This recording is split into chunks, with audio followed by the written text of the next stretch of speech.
Halo rekan-rekan semua, kembali lagi bersama kami di SPT Online Channel. Kali ini kami akan sharing tentang tata cara pelaporan SPT masa PPh pasal 21 dengan menggunakan aplikasi eBukpot 21. Nah, aplikasi ini adalah aplikasi terbaru yang baru saja di-launching di Januari 2024 ini. Nah, bagaimana tata cara pelaporan dan pembuatan bukti potongnya? Silahkan simak video tutorial ini sampai selesai. Seperti biasa, untuk membuat laporan atau memanfaatkan layanan perpajakan, kita menggunakan akun DJP Online. Nah, silakan rekan-rekan buka browser dan langsung saja masuk ke alamat djponline.pajak.go.id. Kemudian silakan lakukan login dengan menggunakan NPWP, password akun DJP Online, dan silakan input kode keamanan yang muncul dan lakukan klik login. Nah, berikutnya jika sudah login, karena kita baru pertama kali akan melakukan pelaporan SPT masa PPh pasal 21 dengan menggunakan eBukpot 21, maka kita terlebih dahulu lakukan aktivasi fitur eBukpot 21. Caranya, silahkan rekan-rekan masuk ke menu profile, kemudian berikutnya silahkan klik menu aktivasi fitur dan pastikan rekan-rekan mencentang opsi eBukpot 2126 ini. Nah, bagi rekan-rekan jika ingin mengaktifkan fitur layanan yang lain, silahkan centang opsi-opsi layanan yang lain sehingga nantinya bisa rekan-rekan gunakan dalam aplikasi DJP Online. Nah, berikutnya kita scroll ke bawah dan silahkan lakukan ubah fitur layanan. Silahkan klik menu ubah fitur layanan dan rekan-rekan akan otomatis muncul notifikasi pertanyaan apakah Anda yakin ingin mengubah, kita pilih ya dan akan muncul notifikasi kembali bahwa ubah akses berhasil dilakukan. Kemudian silahkan klik OK dan otomatis browser akan logout dan rekan-rekan diminta login ulang dengan menggunakan akun DJP Online rekan-rekan semua. Silahkan rekan-rekan lakukan login ulang dengan menggunakan akun DJP Online rekan-rekan semua. Berikutnya, jika sudah berhasil login, rekan-rekan bisa langsung masuk ke menu lapor. Dan berikutnya silahkan rekan-rekan klik menu pra pelaporan dan pastikan menu eBukpot 21 sudah muncul. Nah, ketika sudah muncul seperti ini, kita bisa langsung mengakses aplikasi eBukpot 21 ini. Oke, kita langsung klik saja. Nah, berikutnya jika aplikasi eBukpot 21 ini sudah aktif, maka hal yang pertama kali harus kita lakukan adalah melakukan pengaturan pada penandatangan SPT dan bukti potong serta melakukan input user perekam bukti potong. Nah, bagaimana caranya? Kita langsung saja masuk ke menu eBukpot 21 dan silahkan klik menu pengaturan. Nah, berikutnya step pertama kita lakukan input penandatangan dulu. Jadi kita pilih penandatangan, kita klik dan kita pilih menu tambah, tombol kuning sebelah kanan. Nah, kita pilih tambah seperti ini, kemudian kita akan diminta mengisi form tambah penandatangan dan di sini kita bertindak sebagai kolomnya kita pilih wakil wajib pajak dan identitasnya kita pilih NPWP. Kemudian kita masukkan NPWP, penandatangan SPT dan bukti potong. Otomatis nanti di bagian nama lengkap ini akan tercross check secara otomatis namanya. Nah, pastikan NPWP-nya valid sehingga nama lengkap di sini juga akan muncul dan kita di bagian kolom status aktif kita centang opsi aktif dan kita lakukan penyimpanan. Nah, berikutnya akan muncul permintaan kode keamanan, kita masukkan kode keamanan yang muncul dan kita pilih kirim sehingga nanti kita berhasil melakukan penginputan penandatangan SPT dan bukti potong sehingga akan muncul di daftar penandatangan bukti potong dan SPT masa 21 dengan status aktif seperti ini. Nah, oke, berikutnya jika penandatangan sudah berhasil kita rekam, step berikutnya kita lakukan perekaman user perekam untuk perekaman bukti potong. Fungsinya apa? Menu ini adalah untuk membatasi hak akses terkait penginputan bukti potong karena ini menjadi hal isu tersendiri. Banyak masukan yang disampaikan kepada Direktorat Jenderal Pajak bahwa terkait penghasilan itu mempunyai kerahasiaan dan merupakan data yang rahasia sehingga memerlukan user tersendiri dalam penginputan itu sehingga kerahasiaan data penghasilan tadi tetap bisa terjaga. Nah, caranya penginputan langsung kita menu pengaturan, kemudian masuk ke klik menu perekam dan kita pilih tambah. Dan di sini kita akan diminta untuk mengisi NPWP, kemudian nama lengkap, dan kita diminta mengisi email yang aktif dan password untuk user perekam tersebut. Dan kita silahkan klik simpan. Berikutnya kita akan diminta untuk mengisi kode keamanan. Kita isikan dengan kode yang muncul, sesuai kode yang muncul, dan kita pilih kirim. Nah, maka akan muncul notifikasi bahwa data berhasil disimpan dan kita diminta untuk melakukan cross check ke email sesuai email yang kita input dalam pendaftaran user perekam tersebut. Kita tutup dan kita bisa lihat di sini bahwa di daftar perekam itu statusnya belum verifikasi, dan kita cek dulu di email yang sudah kita daftarkan. Dan di sini otomatis di bagian email itu terdapat email yang masuk, dan di situ mencantumkan keterangan terkait registrasi perekam. Dan kita untuk mengaktifkan silahkan rekan-rekan klik menu verifikasi, sehingga nanti akan muncul notifikasi bahwa verifikasi perekam berhasil diproses dan kita klik OK.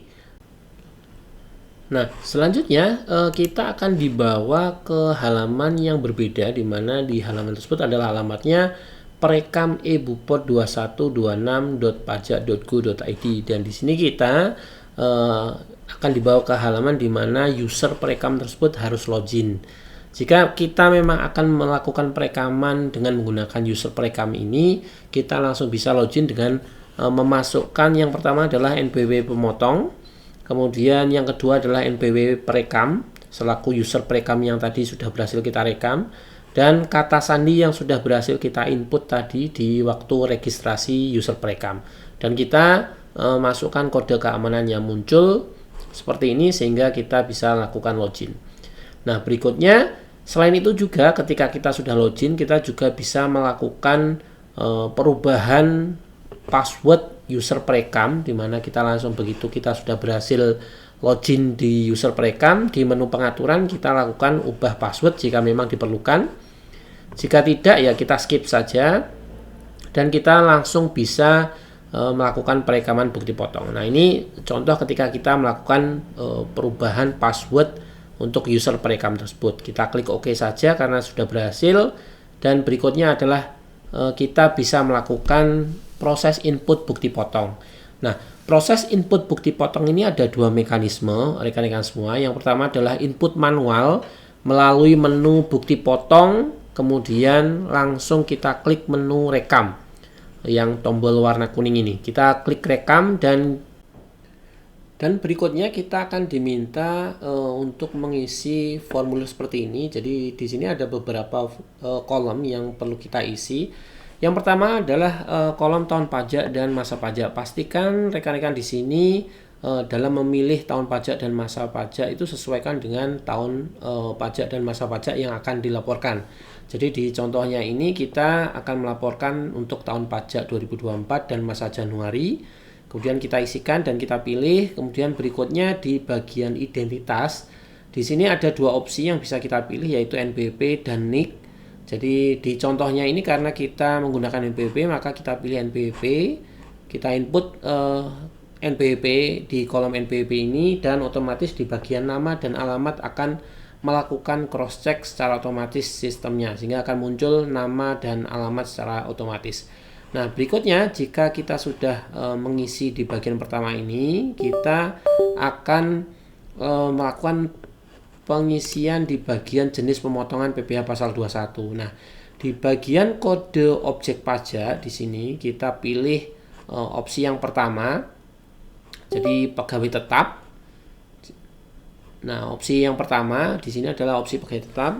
Kemudian di bagian kedua itu ada skema penghitungan. Nah, skema penghitungan di sini ada dua yang bisa kita pilih, gross atau gross up. Di sini karena contohnya biar simpel, kita pilih gross dan kita masukkan di jumlah penghasilan adalah penghasilan bruto yang diterima oleh pegawai tersebut. Nah, begitu sudah kita isi kolom tersebut, di bagian PTKP tahunan kita isikan PTKP tahunan sesuai dengan status PTKP pegawai yang menerima penghasilan tersebut. Kita pilih di sini dan kita lakukan penghitungan, sehingga sistem akan otomatis melakukan penghitungan. Sehingga berikutnya di bagian DPP, tarif, dan PPh pasal 21 akan terisi secara otomatis begitu kita melakukan penghitungan. Sehingga kita tidak perlu melakukan repot-repot penghitungan secara manual. Setelah semua terisi dengan benar, dengan data yang sesuai dan tepat, berikutnya kita bisa scroll ke bawah dan di bagian penandatangan sebagai kita pilih pengurus dan penandatangan bukti potong kita pilih sesuai list yang muncul di situ, yang bisa kita pilih sesuai penandatangan SPT dan bukti potong yang sudah kita rekam di menu pengaturan. Nah, berikutnya jika sudah memilih, kita di pernyataan kita centang pernyataan tersebut dan silahkan klik simpan. Berikutnya akan muncul notifikasi data berhasil disimpan. Apakah Anda ingin melakukan perekaman bukti potong kembali? Kita pilih ya jika ingin melakukan perekaman bukti potong kembali, atau kita pilih tidak jika cukup satu saja yang diinput. Oke, kita pilih tidak sehingga kita bisa melakukan cross check daftar bukti pemotongan yang sudah berhasil kita input. Nah, di bagian daftar bukti pemotongan PPh pasal 21 ini di pencarian berdasarkan ini kita pilih periode dan kata kuncinya kita pilih Januari 2024 dan kita pilih cari. Sehingga nanti akan muncul daftar bukti potong yang sudah berhasil kita rekam. Nah, contohnya seperti ini yang muncul karena kita input baru 1, maka bukti potong yang muncul di sini ada 1. Dan di bagian status, di situ ada status belum posting, sehingga karena kita memang belum melakukan posting SPT dan baru saja melakukan perekaman bukti potong. Nah, di bagian aksi ini ada 2 opsi yang bisa kita pilih, lihat dan ubah. Jadi lihat data bukti potong dan ubah data bukti potong. Semisal rekan-rekan ingin melakukan perubahan, kita bisa lakukan perubahan di sini, dan kita juga bisa melakukan penghapusan bukti potong di bagian ini. Oke, nah ini skema pertama untuk perekaman bukti potong dengan melakukan perekaman secara manual. Nah, step berikutnya selain dengan melakukan perekaman manual tadi, kita juga bisa melakukan mekanisme penginputan dengan menggunakan impor data. Jadi impor ini digunakan dalam hal jika jumlah pegawai yang diinput cukup banyak, sehingga tidak perlu repot-repot input satu persatu, cukup dengan menggunakan format impor yang sudah tersedia dan kita lakukan pengisian sesuai format dan kita bisa melakukan proses impor data tersebut. Nah, bagaimana cara impornya? Kita pilih menu bukti potong dan kita pilih impor data bukti potong. Kita pilih, kita klik, dan berikutnya akan muncul formulir seperti ini. Nah, di bagian NPWP akan terisi secara otomatis. Kemudian kita akan diminta untuk mengisi dan memilih beberapa opsi yang ada di sini. Dan pastikan di sini sudah ada peringatan bahwa pastikan tidak melakukan impor Excel dengan data yang sama apabila terdapat Excel yang belum selesai di proses sebelumnya. Jadi di sini sudah ada notifikasi dan peringatan jangan menggunakan file Excel yang sama supaya apa? Supaya datanya tidak double. Nah, oke, berikutnya step berikutnya kita siapkan dulu file impor yang akan kita gunakan untuk proses impor. Nah, ini file yang sudah kita siapkan, jadi filenya berupa berbentuk Excel seperti ini. Di file Excel tersebut sudah ada beberapa sheet. Yang pertama adalah sheet rekap, di mana di sini kita akan diminta untuk mengisi tahun pajak, masa pajak, dan jumlah bukti potong. Jumlah bukti potong 21 dan 26. Nah, semisal di sini ada 3 pegawai atau 3 bukti potong yang akan kita lakukan impor, maka di bagian jumlah bukti potong PPh pasal 21 kita pilih 3 atau kita isikan secara manual dengan angka 3. Dan untuk yang memang tidak ada jumlah bukti potongnya, semisal bukti potong pasal 26 ini kita tidak ada, kita isikan 0. Jadi pastikan di sini nilainya sesuai dengan jumlah bukti potong yang akan kita impor. Dan di masa pajak juga isikan dengan masa pajak yang sesuai yang akan kita lakukan proses impor. Jika sudah, kita ke sheet berikutnya, yaitu di sheet rekam. Karena tadi jumlah pegawainya adalah 3 dan pastikan di sini adalah jumlah pegawainya memang 3. Nah, di format sheet 21 ini kita akan diminta untuk mengisi beberapa data. Yang pertama, kolom pertama adalah tanggal pemotongan.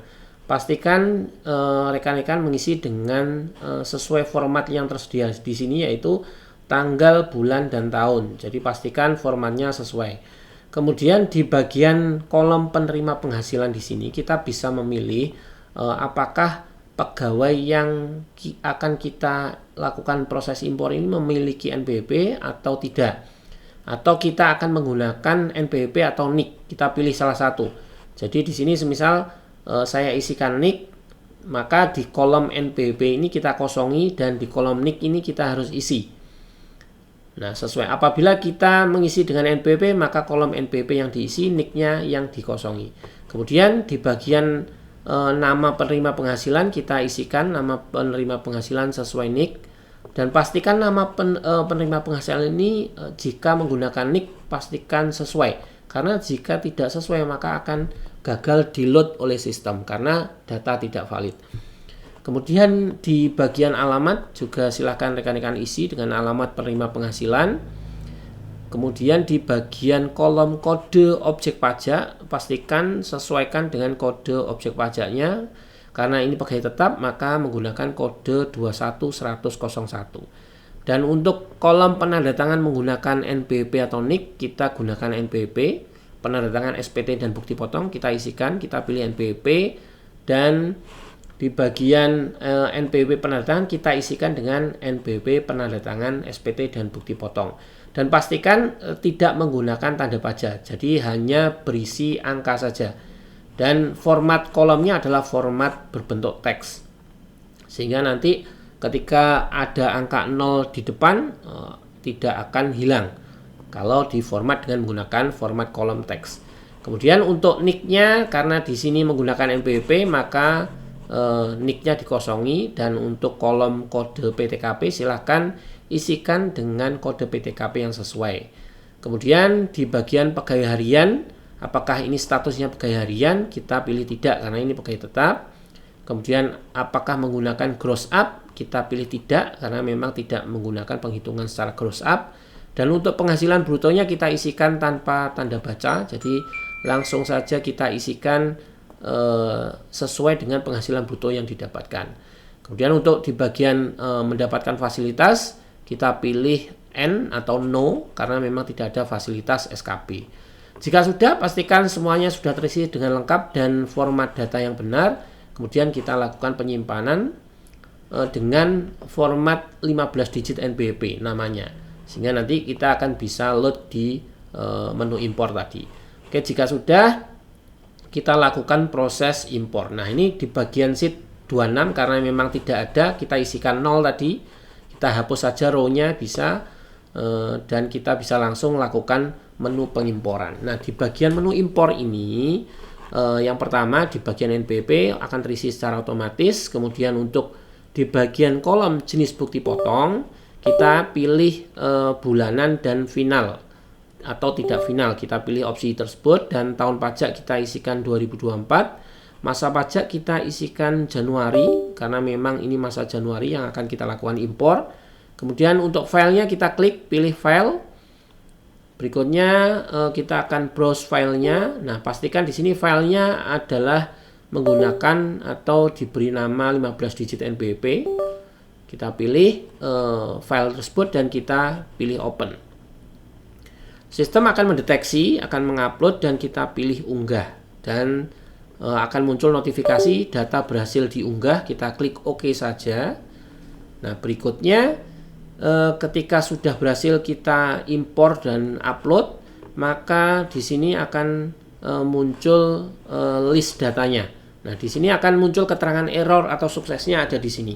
Semisal di sini contohnya file tersebut sudah berhasil kita upload, akan tetapi di bagian status itu terdapat status gagal validasi. Nah, kita bisa melihat detailnya gagalnya di bagian yang mana. Kita pilih di aksi ini, kita klik ikon mata, kita klik saja untuk melihat detailnya. Nah, ini detailnya, detail data yang berhasil kita impor.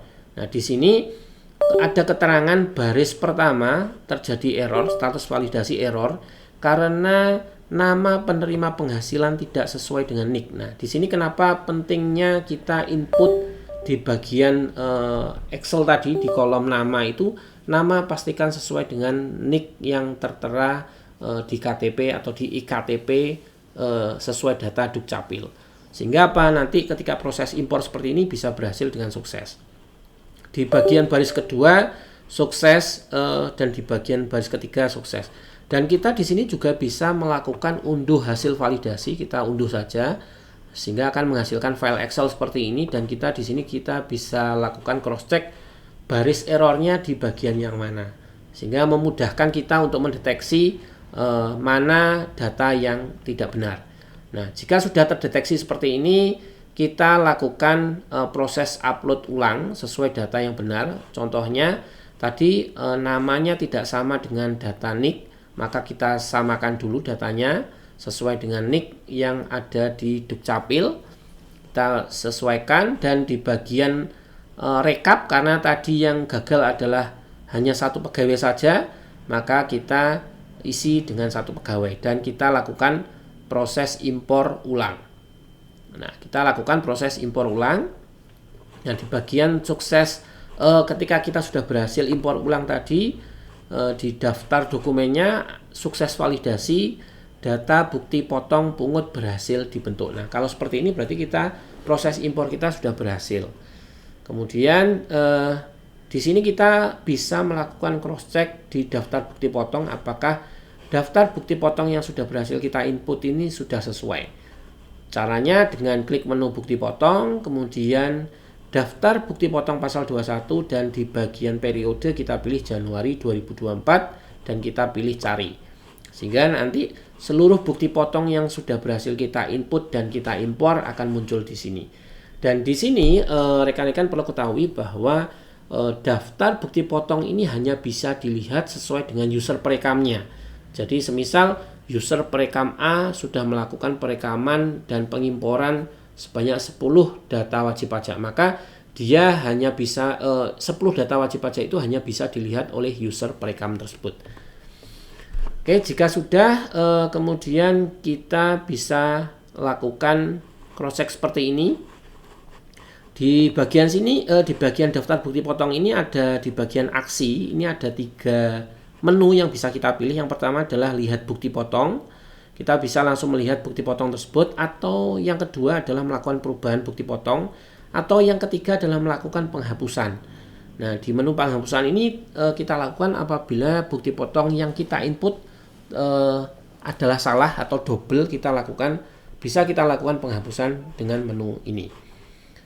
Oke, jika sudah, maka berikutnya kita akan menginjak pada step untuk pelaporan SPT masa PPh pasal 21-nya. Nah, bagaimana caranya? Kita setelah kita lakukan proses input bukti potong di menu user perekam tadi, maka yang bisa melakukan posting SPT adalah user DJP online, jadi bukan user perekam. Nah, di sini kita langsung saja masuk ke browser dan masuk ke DJP online kembali. Kemudian silakan lakukan login dan kita langsung masuk ke menu e-Bupot 21 dengan klik lapor, pra pelaporan dan e-Bupot 21. Dan di bagian dashboard ini kita akan dibawa ke menu dashboard. Di sini karena kita belum pernah melakukan pelaporan dengan menggunakan e-Bupot 21, maka isinya masih kosong. Nah, kemudian kita bisa cross check. Berikutnya di bukti potong. Nah, di sini kita bisa lihat bukti potong, daftar bukti potong, dan kita lakukan kata kuncinya kita gunakan Januari 2024. Kita cari. Nah, tidak ditemukan data yang sesuai. Kenapa? Karena yang bisa melihat di sini adalah data yang sesuai user perekamnya. Di mana tadi kita melakukan perekaman bukti potong dengan menggunakan user perekam, bukan user DJP online. Nah, bagaimana jika kita melakukan penginputan dengan data user DJP online? Nggak ada masalah. Jadi nanti dengan kita login dengan menggunakan DJP online, kita bisa melihat daftar bukti potong tersebut. Akan tetapi di menu user tidak akan muncul daftar bukti potong tersebut karena yang melakukan proses penginputan adalah user DJP online. Nah, jika seperti ini kita sudah bisa melakukan posting, maka kita langsung lakukan posting saja dengan, nah ini contoh yang data bukti potong hanya bisa dilihat sesuai user perekam. Nah, kemudian berikutnya kita lakukan posting SPT dengan klik bukti potong dan posting. Kemudian kita pilih masa pajak yang akan kita lakukan posting. Oke, kita pilih Januari 2024 dan kita lakukan posting. Akan muncul notifikasi apakah Anda akan memperbarui SPT 2024 bulan 1 revisi ke 0. Karena kita belum pernah melaporkan, maka revisinya adalah revisi ke 0. Kita klik OK saja. Otomatis akan memproses dan akan muncul notifikasi bahwa berhasil posting bukti potong. Kita klik OK saja. Nah, berikutnya kita masuk ke menu SPT masa. Nah, setelah tadi bukti potong, kita masuk ke SPT masa. Nah, di SPT masa ini kita pilih, kemudian kita pilih tahun pajak dan masa pajaknya. Kita pilih Januari 2024 dan kita pilih cek. Maka di bagian bawah ini ada 3 menu.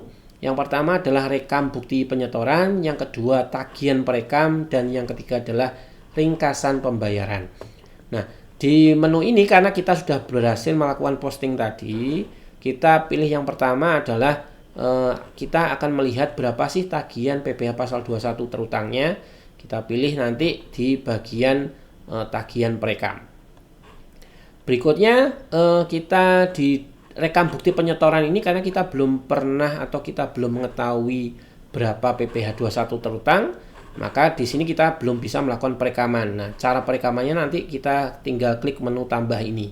Nah, karena kita belum pernah atau kita belum mengetahui berapa PPh 21 terutangnya, kita cek dulu di bagian daftar tagihan perekam. Nah, di bagian daftar tagihan perekam ini per kode objek pajaknya sudah terlihat di sini kode objek pajak untuk pegawai tetap penghasilan bruto 16.200.000. PPh terutangnya 40, ini totalnya ya, total seluruh pegawai PPh terutangnya 47.000 karena di sini ada beberapa pegawai dengan akumulasi penghasilan bruto 16.200.000 sekian. Kemudian di bagian bawah juga kita bisa melihat daftar tagihan perekam per kode jenis pajaknya dan kode jenis setoran.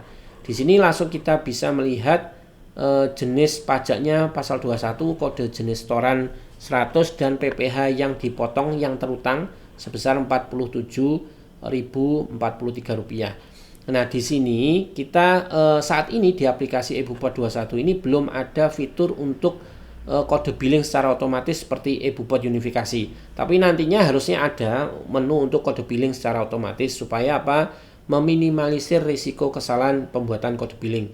Karena saat ini sampai dengan video ini dibuat belum ada menu untuk kode billing secara otomatis, maka kita membuat kode billing secara manual di menu e-billing. Nah, kita langsung saja masuk ke menu bayar. Kita masuk ke menu bayar dan pilih e-billing dan kita lakukan pembuatan kode billing dengan kode jenis pajak PPh pasal 21 dan kode jenis setoran 100, masa pajak Januari dan tahun pajak 2024. Jumlah setoran pastikan sesuai dengan PPh 21 terutang yang ada di eBupot 21 tadi. Kemudian kita buat kode billingnya dengan menginput kode keamanan dan kita pilih submit sehingga keluar kode billingnya. Kita bisa lakukan cetak dan lakukan pembayaran baik itu ke bank, teller, kantor pos atau melalui internet banking dan mobile banking. Jika sudah keluar bukti pembayarannya dengan menggunakan NTPN tadi, sudah ada NTPN-nya. Berikutnya kita masuk kembali ke eBupot 21 di bagian SPT masa, di bagian rekam bukti penyetoran. Nah, berikutnya di bagian bukti penyetoran ini kita pilih tambah dan kita input NTPN dari bukti pembayaran yang sudah berhasil kita lakukan. Di bagian NTPN kita isikan NTPN-nya tahun pajak 2024, kita langsung klik cek surat setoran pajak. Sistem akan mendeteksi bukti pembayaran kita. Otomatis di bagian bawah akan terisi secara otomatis dan kita langsung bisa melakukan penyimpanan. Nah, ini notifikasi bahwa data ditemukan dan kita bisa langsung melakukan penyimpanan bukti penyetoran tadi. Kita simpan, akan muncul notifikasi data berhasil disimpan. Kita klik OK saja. Berikutnya akan muncul list daftar bukti store yang sudah berhasil kita rekam. Nah, akan muncul seperti ini, berarti kita sudah berhasil melakukan perekaman bukti store. Berikutnya kita lakukan penyiapan SPT massa kembali. Kita klik SPT massa, kemudian penyiapan SPT massa PPh pasal 2126. Nah, di bagian penyiapan ini akan muncul daftar SPT massa. Nah, di bagian status SPT masih berupa draft dan di keterangan SPT masih muncul notifikasi bahwa data SPT belum lengkap. Silahkan cek kembali SPT Anda. Nah, di sini kita langsung saja pilih lengkapi SPT dengan ikon tanda pensil ini, edit ini. Kita pilih lengkapi SPT. Nah, lengkapi SPT seperti ini, kita langsung saja akan masuk ke detail SPT-nya. Di bagian atas akan muncul nama, NPWP, email, alamat, tahun pajak, masa pajak, pembetulan, dan nomor telepon. Dan di bagian bawahnya akan ada rincian sama persis dengan bentuk SPT massa PPh pasal 21 induknya. Nah, contohnya seperti ini. Kita scroll ke bawah, ini detailnya. Di bagian pegawai tetap ada 4 pegawai, total penghasilan brutonya akan muncul dan jumlah PPh yang dipotong akan muncul di sini. Kita scroll ke bawah, totalnya akan terlihat di bagian paling bawah di angka 11. Dan berikutnya di bagian bawah, nah di bagian di sini kita akan melihat PPh pasal 21 yang kurang atau lebih di store senilai sebesar Rp47.043. Nah, kemudian paling bawah kita scroll kembali di bagian paling bawah. Di bagian penandatangan kita pilih pengurus dan penandatangan SPT kita pilih namanya sesuai nama pengurus yang sudah berhasil kita input di menu pengaturan dan kita lakukan penyimpanan SPT. Berikutnya akan muncul notifikasi data berhasil dilengkapi. Kita klik OK saja dan kembali lagi ke SPT massa.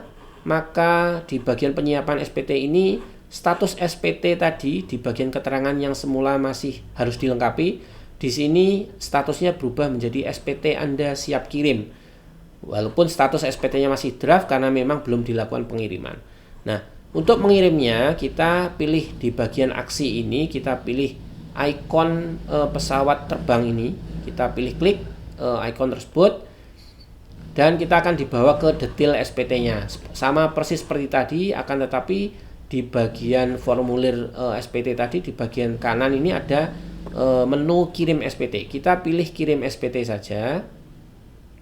Nah, di bagian kirim SPT ini kita akan diminta untuk mengambil kode verifikasi. Kita klik di sini, kemudian akan muncul notifikasi bahwa kode verifikasi telah dikirim ke email sesuai email yang kita daftarkan di akun DJP online kita dan kita klik OK saja. Dan kita langsung cek email saja, pastikan kode verifikasi sudah masuk dan kita copy kode verifikasi tersebut dan kita input di bagian kolom kode verifikasi. Setelah kita input, berikutnya kita langsung lakukan kirim SPT. Nah, otomatis akan muncul notifikasi SPT massa PPh pasal 21 berhasil dikirim. Kita klik OK saja dan akan muncul di bagian dashboard yang semula kosong. Di bagian dashboard akan muncul list daftar SPT PPh pasal 21 masa Januari yang sudah berhasil kita laporkan. Nah, nomor BPE atau bukti penerimaan elektroniknya sudah muncul, masa tahun pajaknya juga sudah muncul. Pembetulan ke statusnya normal karena baru pertama kali. Kemudian di bagian aksi ini ada yang pertama adalah lihat BPE atau lihat bukti penerimaan elektronik contohnya. Nah, ini bukti penerimaan elektronik yang bisa langsung kita unduh atau kita cetak dengan menggunakan format PDF atau kita langsung cetak ke printer juga bisa. Dan di bagian menu sebelah kanan ini adalah cetak SPT induk. Nah, ini di bagian kanan adalah cetak SPT induk. Di cetak SPT induk, previewnya juga seperti ini, kita bisa langsung unduh berupa file PDF atau langsung kita cetak melalui printer. Nah, seperti itu rekan-rekan semua tentang tata cara pelaporan SPT massa PPh pasal 21 dengan menggunakan e-Bupot 21. Demikian, semoga bisa bermanfaat, salam sukses selalu dan terima kasih.